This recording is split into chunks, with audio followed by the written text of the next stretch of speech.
이 시간 우리 하나님의 말씀은 에베소서 5장입니다. 에베소서 5장 25절부터 30절 말씀까지 제가 봉독을 해드리도록 하겠습니다. 25절부터 30절 말씀입니다. 남편들아 아내 사랑하기를 그리스도께서 교회를 사랑하시고 그 교회를 위하여 자신을 주심같이 하라. 이는 곧 물로 씻어 말씀으로 깨끗하게 하사 거룩하게 하시고 자기 앞에 영광스러운 교회로 서위사 티나 주름 잡힌 것이나 이런 것들이 없이 거룩하고 흠이 없게 하려 하심이라. 이와 같이 남편들도 자기 아내 사랑하기를 자기 자신과 같이 할지니 자기 아내를 사랑하는 자는 자기를 사랑하는 것이라. 누구든지 언제나 자기 육체를 미워하지 않고 오직 양육하여 보호하기를 그리스도께서 교회에게 함과 같이 하나니 우리는 그의 몸의 지체임이라. 아멘. 할렐루야. 자, 우리 옆에 있는 분들과 하나님 우리와 함께 하십니다. 인사하겠습니다. 하나님 우리와 함께 하십니다. 할렐루야. 인류 역사에 있어서 가장 위대한 복싱 선수를 꼽는다면 우리가 누구라 이야기할 수 있을까? 무하마드 알리라는 사람도 있고 또 조지 퍼먼이라는 사람도 있고 또 레너드라는 사람도 있었고 파기아오 또 최근에는 메이웨더라고 하는 여러분들이 무패의 복싱 선수가 있었습니다. 파기아오 같은 또 메이웨더 같은 사람은 9번이나 세계 챔피언의 자리에 오르는 그야말로 불세출의 아마 여러분들이 복싱 영웅이 아닌가 생각이 됩니다. 자, 그래도 불구하고 많은 사람들의 기억 속에는 무하마드 알리가 아닐까. 자, 헤비급으로서는 드물게 3번이나 세계 챔피언 자리에 올랐던 위대한 복서 가운데 한 사람이죠. 나비처럼 날아서 벌처럼 쏜다라고 하는 유명한 말을 남겼습니다.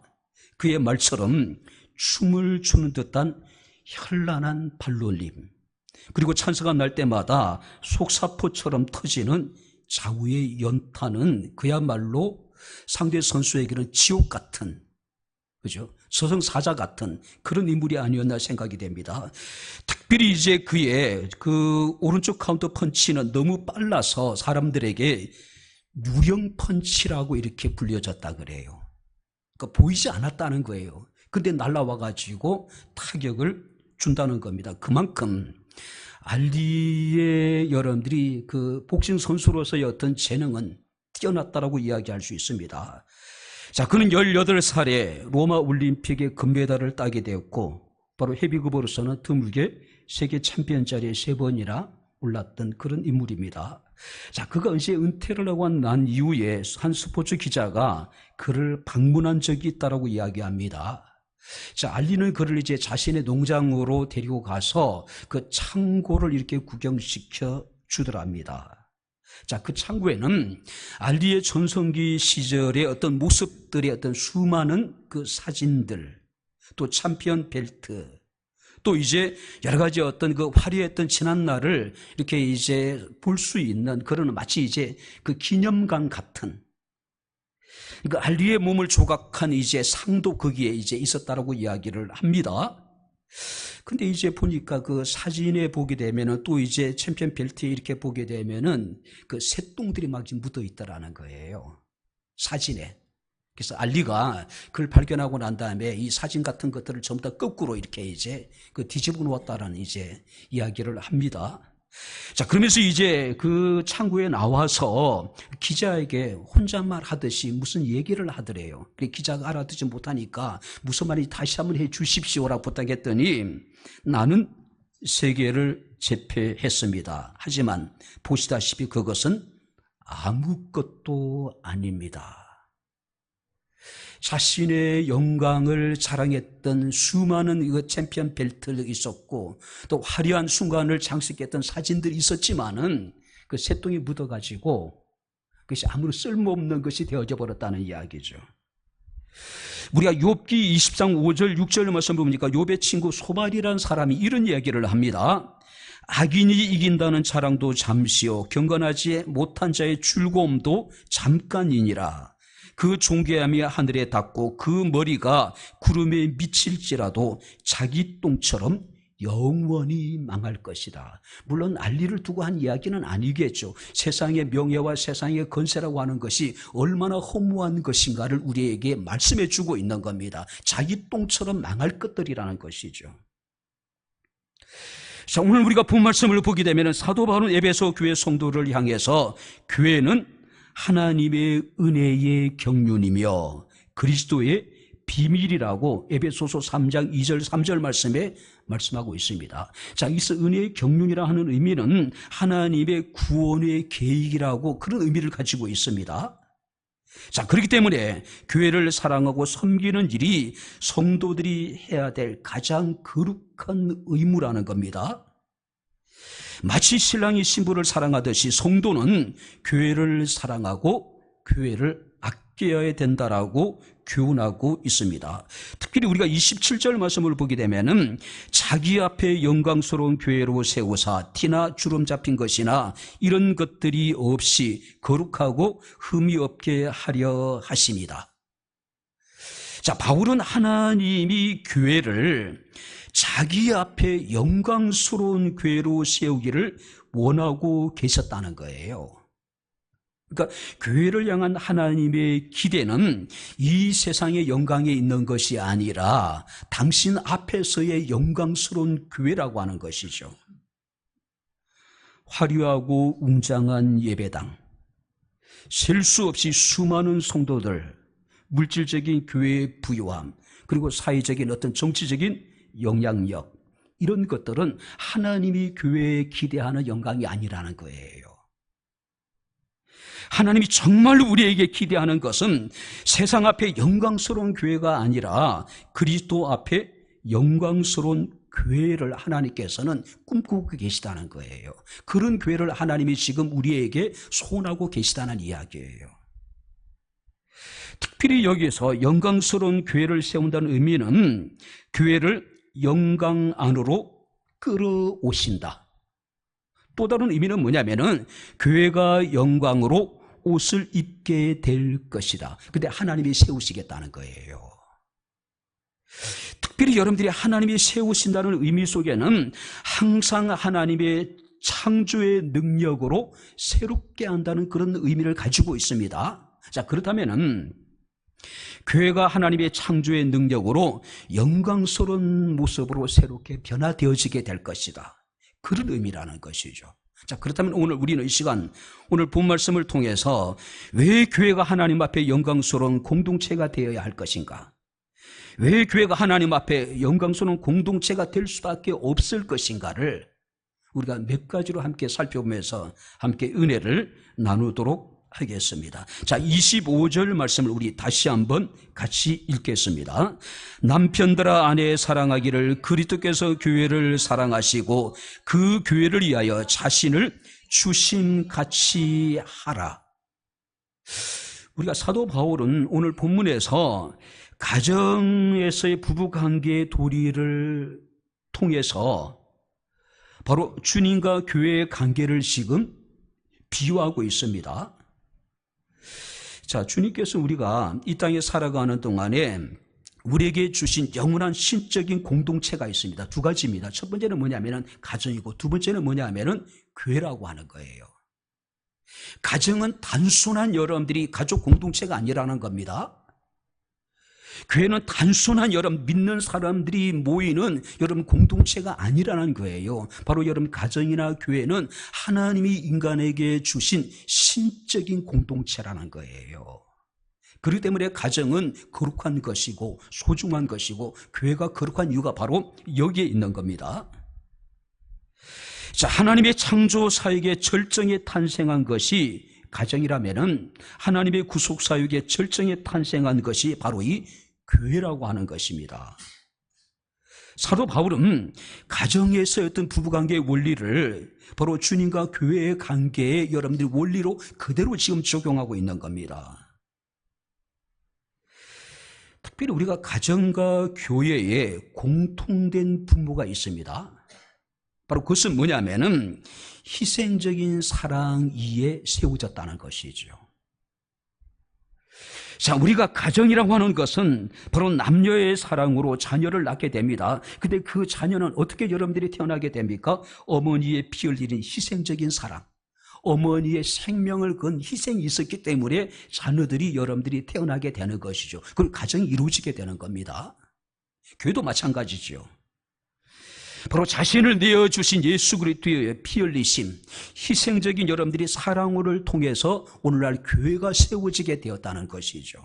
그런데 그 가정을 파괴하는 행위는, 그 교회를 파괴하는 행위는 예수 그리스도의 사랑을 여러분 우리가 거부하는 것이고 파괴하는 것이라는 것이죠.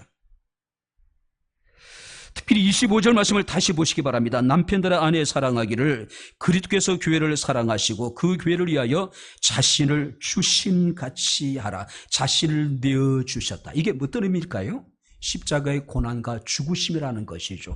그 십자가의 고난과 죽으심을 통해서 교회가 세워졌다는 것이죠. 그래서 우리가 사도행전 20장 28절 말씀을 보게 되면은 사도 바울은 이런 얘기를 합니다. 여러분은 자기를 위하여 또는 온 양떼를 위하여 삼가라. 성령이 그들 가운데 여러분을 감독자로 삼고 하나님이 자기 피로 사신 교회를 보살피게 하셨나니라. 한번 따라해 보시기 바랍니다. 하나님이 자기 피로 사신 교회를 보살피게 하셨나니라. 우리에게 주어진 사명이에요.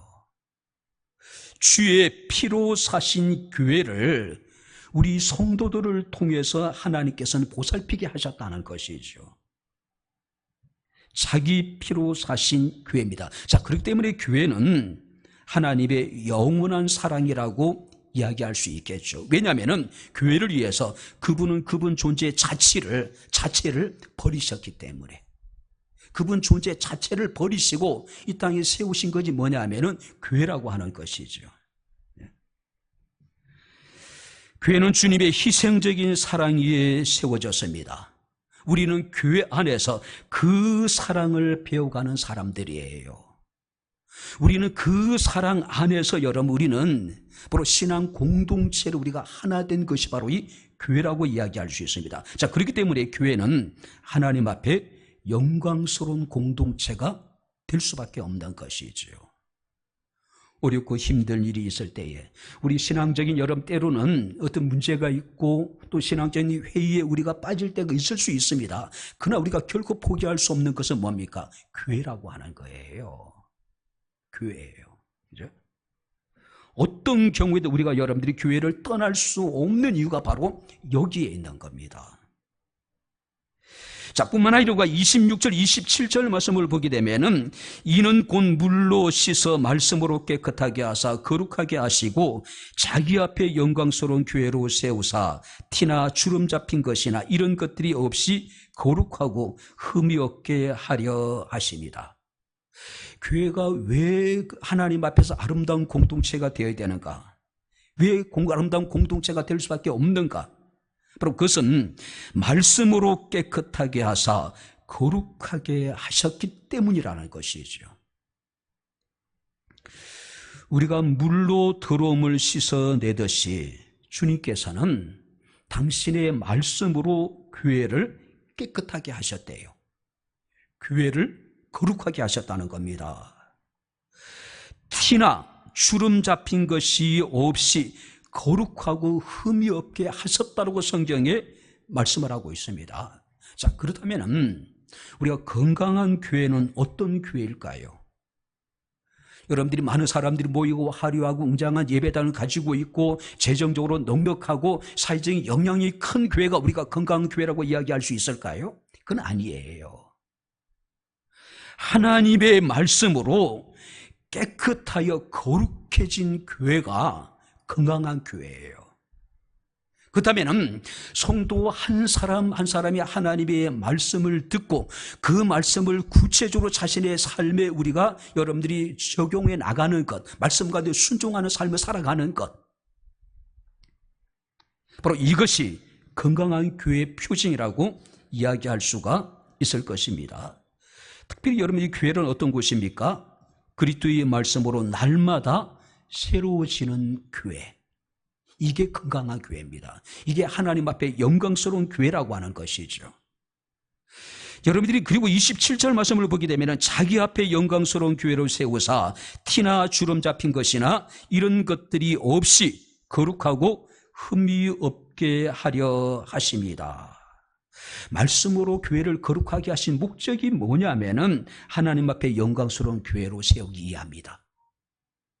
영광스러운 교회가 되기 위해서는 티나 주름 잡힌 것이나 바로 여러분들이 흠이 없는 교회가 되어지는 것. 존 스타튼 목사님이란 분이 계십니다. 그분은 이제 초대교회 역사 속에서 사탄이 교회 성도를 향해 사용하는 보편적인 전술 3가지를 여러분들이 소개하고 있습니다. 첫 번째가 뭐냐면은 유대인들을 통해서 힘으로 교회를 억압하고 억누르는 것. 유대인들을 통해서 실제적으로 그래 했잖아요. 그죠? 자, 뿐만 아니라 어떤 물리적인 힘을 통해서 교회를 억압하고 교회를 여러분들이 억누르는 것. 이것이 사탄이 사용하는 3가지 전술 가운데 첫 번째라는 것이죠. 두 번째 전술이 뭐냐면은 아나니아와 삽비라를 여러분들이 기억하실 것입니다. 바나바라고 하는 인물이 자신의 밭을 팔아서 교회에 드리지요. 사람들이 바나바를 칭송을 합니다. 그랬더니 아나니아와 삽비라도 자신의 밭을 팔아서 하나님 앞에 헌금을 드리고자 그들이 이제 생각을 하잖아요. 근데 경물생심이라고 밭을 팔고 나니까 욕심이 생긴 거예요. 굳이 우리가 전부를 바치지 않고 일부를 바치더라도 문제가 되지 않을 것이라고 생각했단 말이에요. 그리고 여러분들이 하나님을 속이고 성령을 속이고 사도를 속이잖아요. 이것이 전부인 것처럼. 바로 이와 같이 아나니아와 삽비라 부부 같은 사람들을 통해서 위선으로 교회를 부패시키는 전술을 사용한다는 거예요. 위선으로 교회를 부패시키는 전술. 그죠? 세 번째 전술이 뭐냐면은 초대교회 문제가 생겼습니다. 히브리파 가부들과 헬라파 가부들이 구제해서 사람들이 소외를 당하는 무리들이 생기기 시작하는 거예요. 그러니까 서로 원망이 시작합니다. 자, 그러다 보니까 오직 말씀과 기도에 전무해야 될 사도들이 엉뚱한 곳에 신경을 쓰기 시작하게 되는 거예요. 그래서 사도들이 이 문제를 해결하기 위해서 교회 집사 제도라는 것을 만들잖아요. 그 집사들을 통해서 구제하고 선교한 일에 전무할 수 있도록. 그리고 사도들은 오직 하나님의 말씀을 연구하고 기도하는 일에 전무할 수 있도록. 그리고 사탄은 이런 전술을 통해서 성도들을 미혹하고 성도 교회를 여러분들이 위험에 빠뜨렸지만은 결국 초대교회는 이런 사탄의 전술들을 물리치고 승리하게 되잖아요. 그죠? 오늘 여기서 우리에게 말씀하고 있습니다. 하나님이 주의 말씀을 통해서 교회를 거룩하게 하시고 교회를 깨끗하게 하시고. 그죠? 결국 사탄의 전술을 우리가 승리할 수 있는 것은 단 하나입니다. 하나님의 말씀이에요. 그리고 말씀에 의지한 여러분들이 기도라고 이야기할 수 있는 거예요. 하나님은 지금도 하나님의 말씀으로 교회를 깨끗하게 하시고 교회를 거룩하게 하시기를 원하고 계십니다. 그래서 티나 주름 잡힌 것이나 이런 것들이 없이 거룩하고 흠이 없는 교회가 되기를 원하고 계신다는 거예요.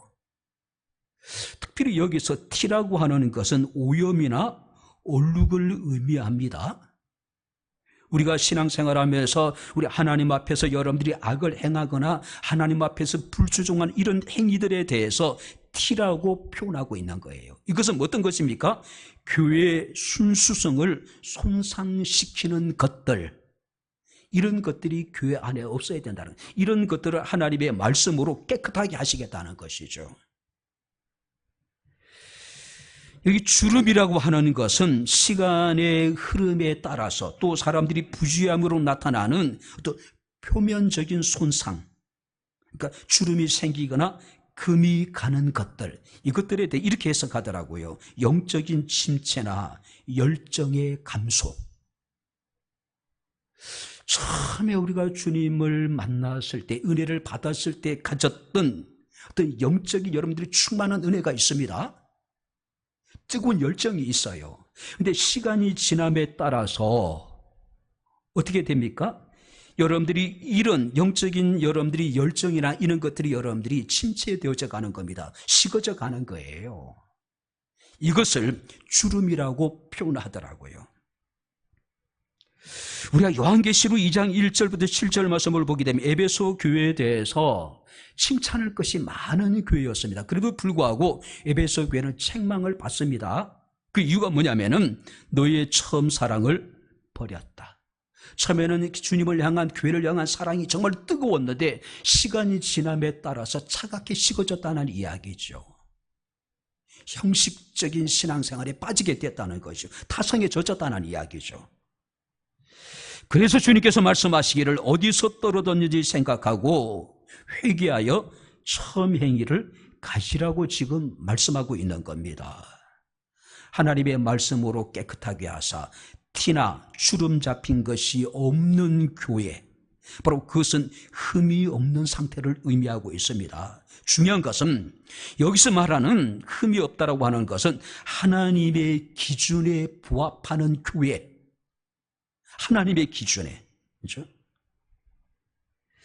근데 대부분 많은 사람들은 자신의 기준을 가지고 자신의 신앙을 판단합니다. 이 정도면 됐다고 스스로 생각하는 거예요. 이 정도면 나름대로 자신이 깨끗하다고 생각하는 거예요. 그건 관계없는 거예요. 이게 흠이 없다라고 하는 것은 하나님의 기준에 비춰 보았을 때의 흠이 없는 상태. 바로 이것은 단지 인간의 노력으로 이루어질 수 있는 것이 아니죠. 그리스도의 의로 덧입혀지고 성령의 역사로 이루어지는 바로 거룩함이 바로 이 흠이 없는 상태라고 이야기할 수가 있을 것입니다. 바로 이것은 단지 여러분들 우리가 개인의 성화뿐만 아니라 교회 공동체의 성결을 지금 말씀해 주고 있는 것이죠. 하나님의 계획 속에서 그리스도의 신부로 준비되는 교회의 이상적인 모습이 뭐냐면은 하나님의 기준에 흠이 없는 거룩한 교회가 되어지는 것. 그러기 위해서는 티나 주름 잡힌 것이 없는 거예요. 하나님의 말씀으로 깨끗해진 교회를 말하는 겁니다. 여기서 티나 주름 잡힌 것이나 이런 것들이 없이 거룩하고 흠이 없다는 것은 교회가 완전히 정결하고 영적으로 성숙하여 하나님께 영광을 돌리는 상태라고 우리가 이야기할 수 있습니다. 이것은 현재 백향목교회가 추구해야 될 목표가 아닐까요? 이것은 이 땅에 주의 피로 세움을 받은 모든 교회들이 추구해야 될 교회의 궁극적인 목표가 아닐까요? 화려하고 웅장한 여러분들이 건축이 아닙니다. 사람들이 여러분들이 구름처럼 모이는 숫자적인 붕을 말하는 게 아닙니다. 교회에 얼마나 유력한 사람이 있고 얼마나 사회적으로 정치적으로 영향력을 가진 그런 것이 교회의 목표가 돼서는 안 된다는 거예요. 그렇죠? 지금도 주님께서는 우리 백향목교회를 그런 교회로 세우시기 위해서 지금 공사 중이시고 지금도 하나님은 백향목교회를 그런 교회로 세우시기 위해서 작업 중이라는 것이죠. 비단 백향목교회뿐만 아니라 이 땅의 모든 교회가 마찬가지입니다.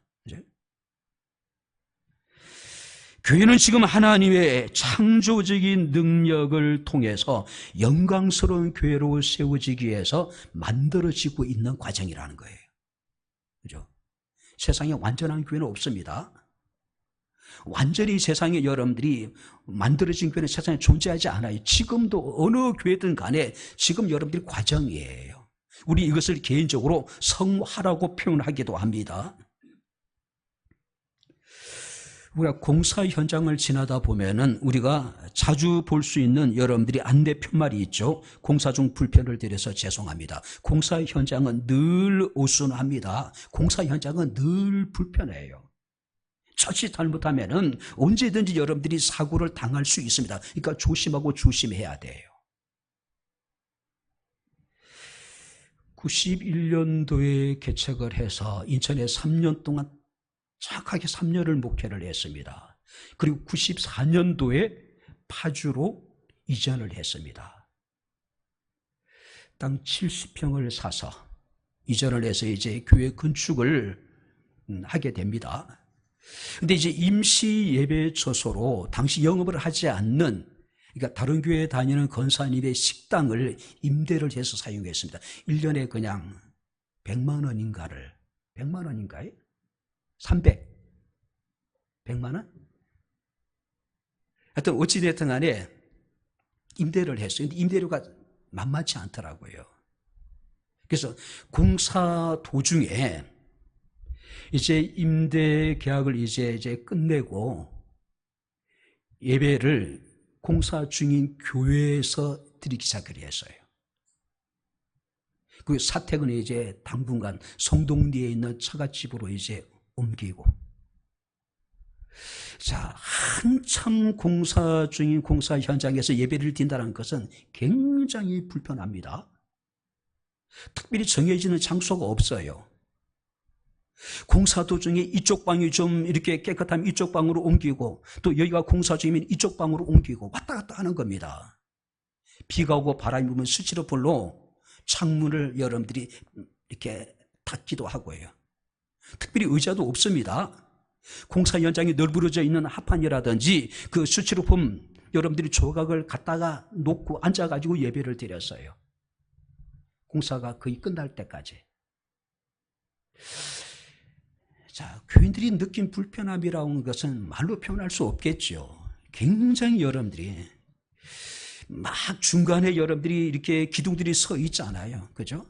저 합판 천장이 있는 거 띄어내면 여러분들이 그게 목 같은 것들이 막 밟혀 있잖아요. 박혀 있잖아요. 피해가면서 여러분들이 예배 방에 들어가서 예배 드리고 또 예배 끝나면 이제 나오기도 하고.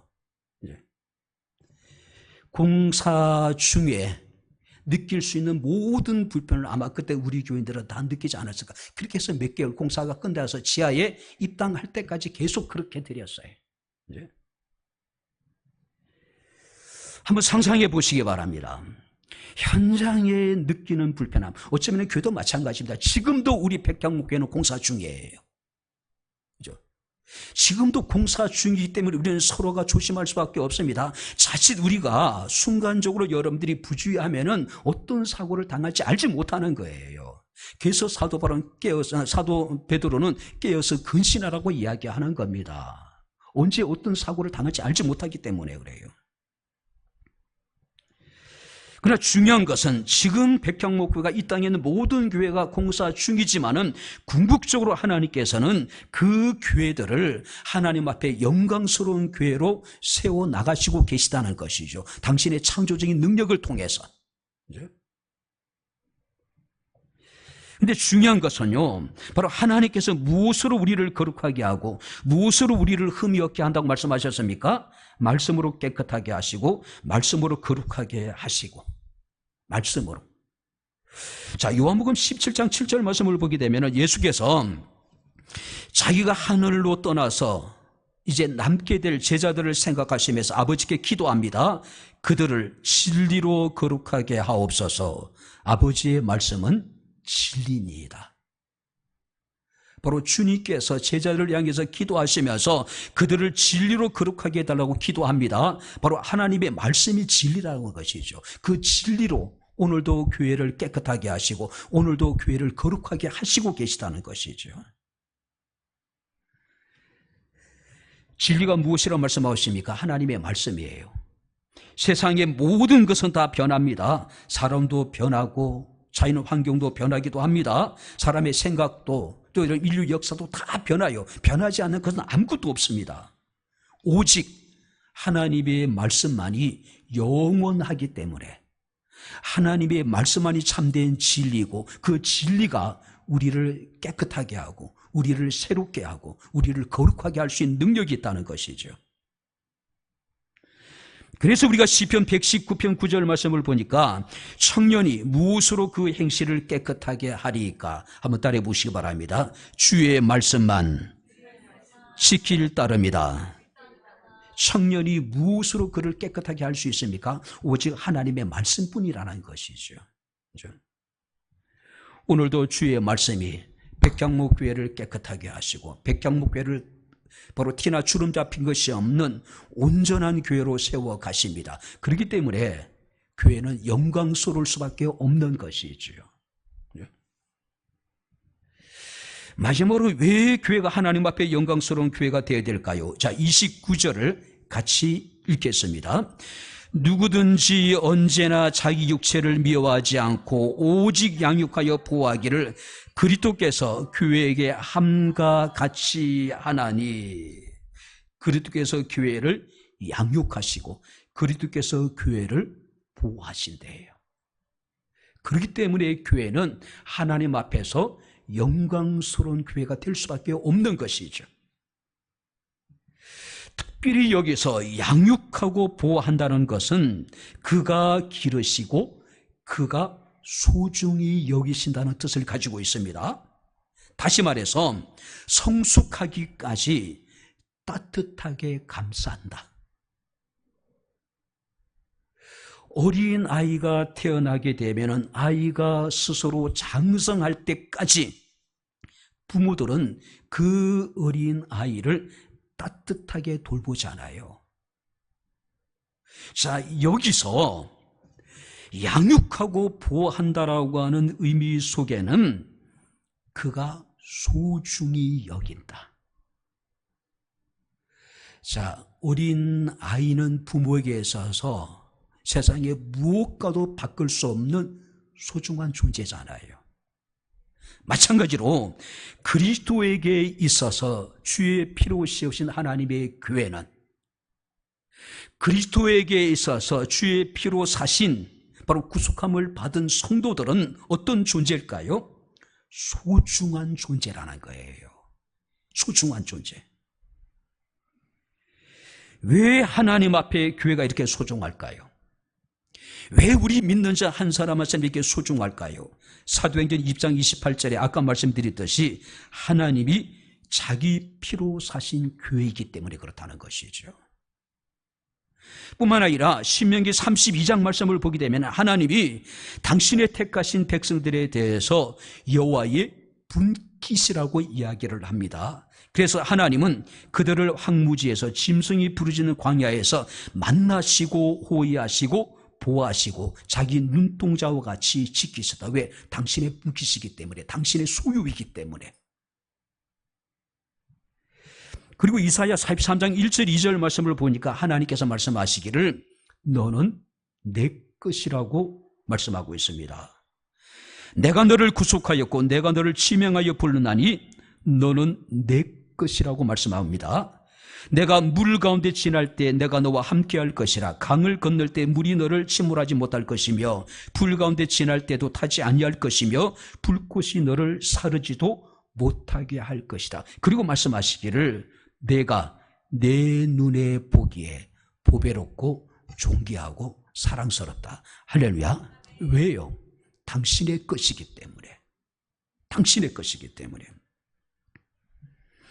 마태복음 16장 18절 말씀 보니까 주님께서 제자에게 이르시기를 내가 이 반석 위에 내 교회를 세우리니 음부의 권세가 이기지 못할 것이다. 자, 누구의 교회라고요? 내 교회예요. 주님의 교회라는 것이죠.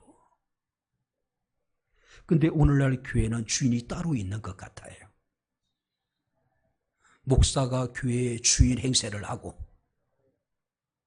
장로들이 교회의 주인 행세를 하고 교회의 영향력을 가진 특정인이 교회의 주인 행세를 하는 어처구니 없는 일들이 오늘날 교회 안에서 벌어지고 있잖아요. 주님께서 말씀하십니다. 내가 내 교회를 세우리니. 할렐루야. 주의 교회이기 때문에 이 교회가 영광스러운 거예요. 목사의 교회는 그렇게 영광스러울 수가 없지요. 만약에 교회가 장로의 교회라면 그 교회는 영광스러움을 상실해버린 교회죠. 교인들의 교회라면 그 교회는 이미 하나님 앞에서 결코 영광스러운 교회가 될 수가 없다라고 하는 것이죠. 스바냐 3장 17절 말씀을 보게 되면은 너희 하나님 여호와가 너희 가운데 계시니 그는 구원을 베푸실 전능자시라. 그가 너로 말미암아 기쁨을 이기지 못하시며 너를 잠잠히 사랑하시며 너로 말미암아 즐거이 부르며 기뻐하시리라.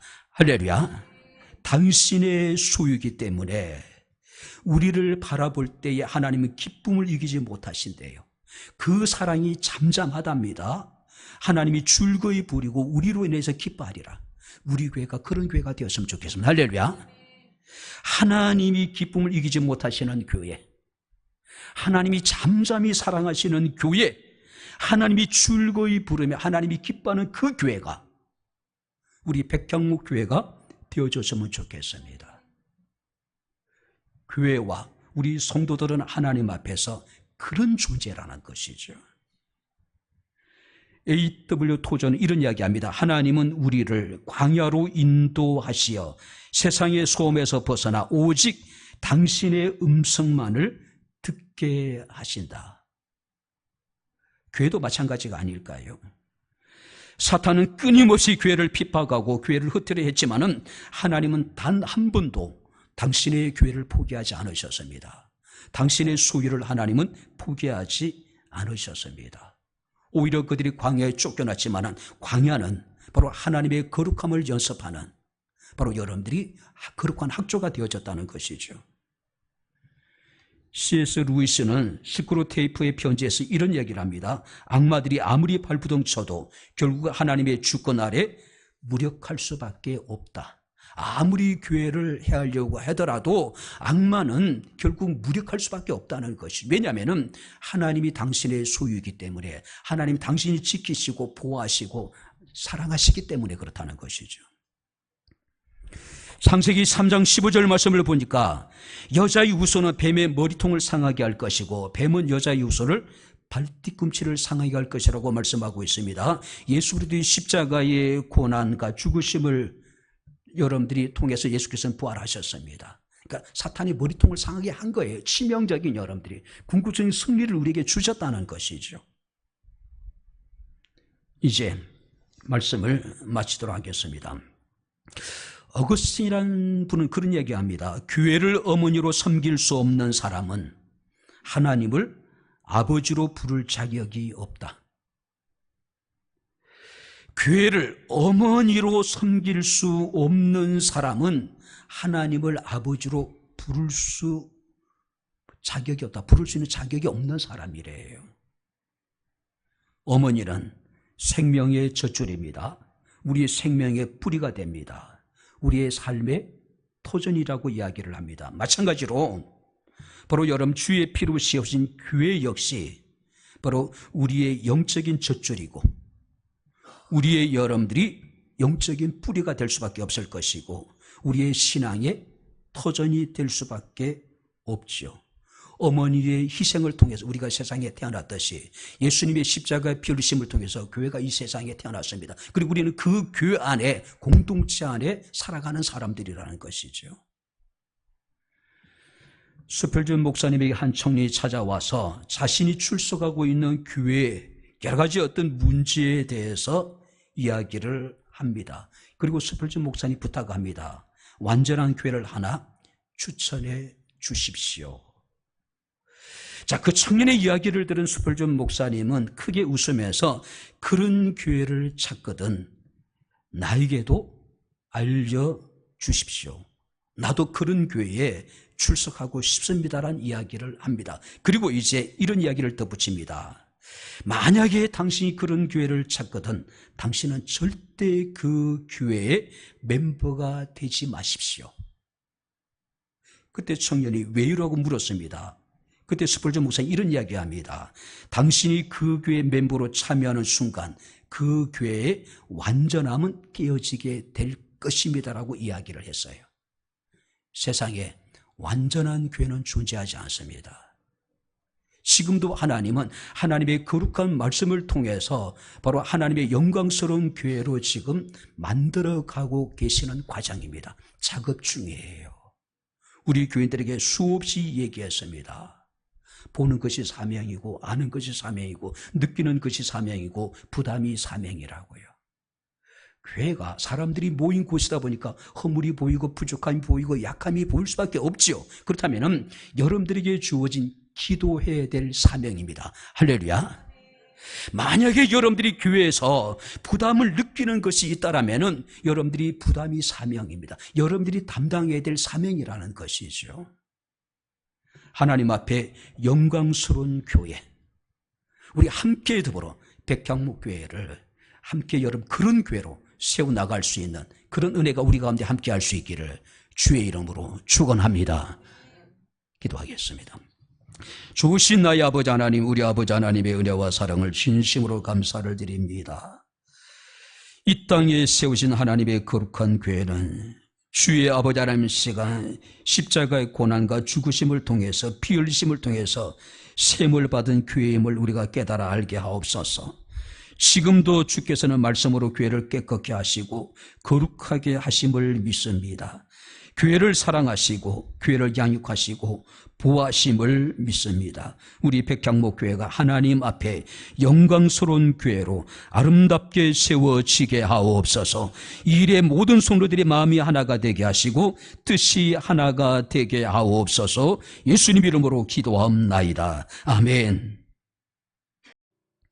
이제는 우리 주 예수 그리스도의 은혜와 하나님의 크신 사랑과 성령님의 교통 주전의 제 충만 역사 인도하심이 주의 피로 씌워진 하나님의 거룩한 교회를 하나님 앞에 영광스러운 교회로 세워나가기를 원하는 백향목교회 사랑하는 모든 성도들 머리머리 위에 저들의 가정과 직장과 사업장과 이 교회와 이 나라 이 민족 위에 지금부터 영원토록 함께 있을지어다. 아멘.